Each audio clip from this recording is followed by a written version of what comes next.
Hey Weather folks, Alicia here. Can you spot the difference between these two videos? Carving is the art of tipping your skis on edge, bending them, and completing a turn so that every part of the ski goes through the same spot on the snow. Carving turns are rhythmic, smoother, and they help you maintain your speed instead of ditching speed by braking with every single turn. And they're so fun.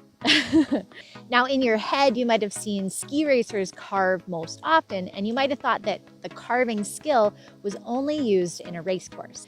But in actuality, being able to arc a ski is going to help make choppy snow, groomers, and steep slopes way easier. And most advanced skiers combine the ability to tip their ski on edge and steer to handle any situation on the mountain. But learning to carve can be intimidating, and so I thought today I'd share a couple drills you can do on snow and some prep work you can do in the gym to learn or improve your ability to carve. Now, the skis you're using might actually make this skill easier or harder to learn, so we're going to talk a little bit about equipment in this video later on, but to start with, let's talk about the first thing we can play with on snow. And what we're going to learn first is how to do something called spaghetti turns. Now, spaghetti turns are that first idea of tipping your ski on edge as opposed to turning it sideways.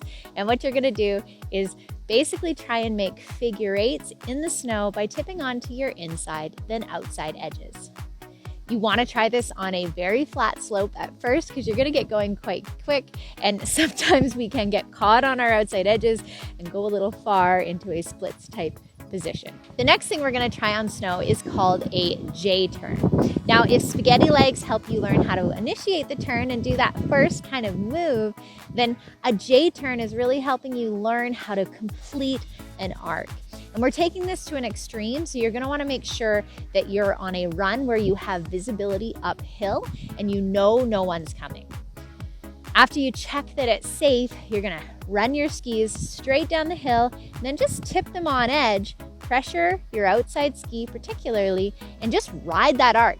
What it's going to do is it's actually going to bring you all the way around until you're pointing back uphill.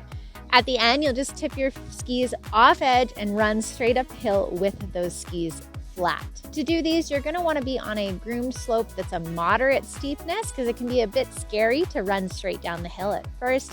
And as you get better at arcing, you can try this on a little bit steeper of a slope. Now, before we go into the final move on snow, let's talk a little bit about what you can do at home or in the gym to really get you prepped for this movement on snow. And that is pronation and supination of your feet.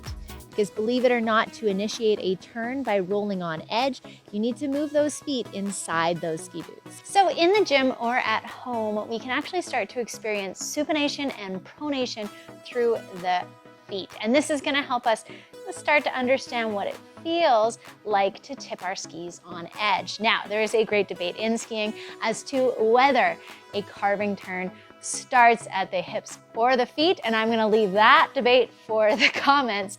I will tell you that experiencing the supination and pronation at home is going to make it easier to play around with it and feel it happen on the slopes. So pronation is when your feet widen and flatten, get a little bit longer, and the arches come down slightly.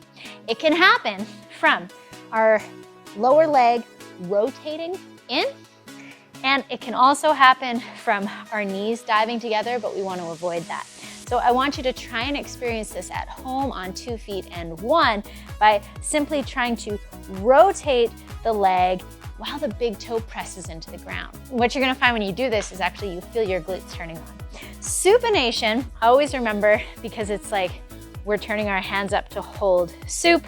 We're doing the same thing with our lower leg. Knees come apart a little bit. Now, big toes should still be pressing into the ground, but your arches are going to lift. The foot is going to shorten slightly and get taller. And what you can do is play with going in between supination and pronation together at the same time. And then you can play with pronating one foot and supinating the other and going back and forth. Now, I actually find this to also be a phenomenal movement for mobilizing and stretching and strengthening through the feet and the lower body. So give that a try at home. It's gonna make the spaghetti drill easier, and it's gonna make that final thing we're gonna do on snow a little bit easier to try as well. And one more special caveat before we show you this final thing to do on snow.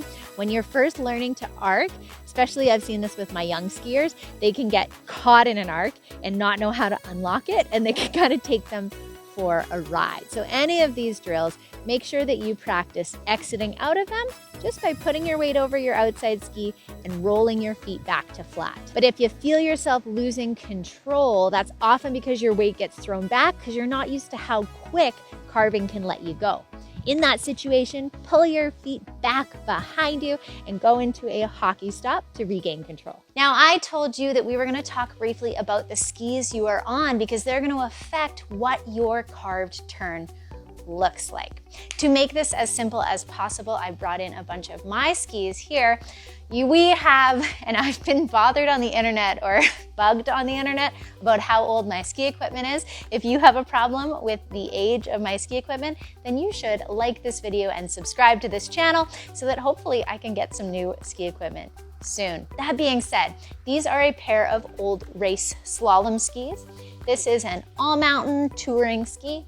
This is a giant slalom race ski, and this is very much a powder ski, the Super S7. All of these skis are going to want to turn differently, especially when we put them on edge to do a carving turn. And the reason is, the ski is going to have a curve cut into it based on the width at the top of the ski, the smallest point underfoot, and then the width at the bottom. This side cut is what that shape is, and ski companies will help you understand the shape of that by telling you the radius of a ski. So the radius of a slalom ski, which makes really short, small turns, this pair is 11.5. The radius of this ski is 22 meters. So 11.5, 22.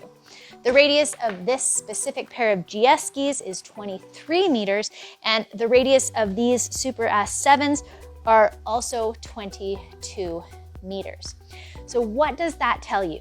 If I tip this ski on edge and I'm patient to do a rollerblade turn, it's going to be a smaller turn if I'm on these skis than if I'm on any of these ones. So if you're trying rollerblade turns with a friend and your arcs look different than your friends, it might be because of the radius of your skis. Now we could spend like an hour or more talking about all the differences between these skis, but just know that the ski you have on under your foot is going to affect the way it carves or arcs through the snow. And one ski isn't necessarily better or worse, but know that I'm gonna be carving smaller turns if I have a slalom ski or a ski with a radius that's 15 meters or less. So finally, we're back on snow and we're gonna try something called rollerblade turns.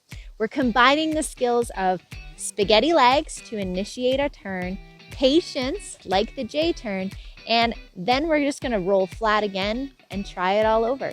This is a pretty subtle move, but the key here is patience, because if you try and force a turn to happen, that's when you're gonna get a slide or a rotation as opposed to just letting that ski arc. And to take rollerblade turns to a full-on carve turn, all we're doing is adding pressure onto the outside ski, either by increasing our speed or by pushing in actively to our outside ski. Now, once you've played with carving skills, you can combine it with the pivoting skills you already have and use it to play more all over the mountain. But now that you have the superpower that is carving, you might want to know a little bit more about your skiing style. And that's why I made this free 2-minute quiz where you can uncover your skiing superpowers, identify your skiing kryptonite, and then I'm going to send you some resources to physically get ready to have more fun next time you go out on the mountain. Because that's why we're here anyways. I hope you have a wilder week, and I want to know if you have any other carving tips. Drop them in the comment box below because we can always help each other enjoy the mountain more.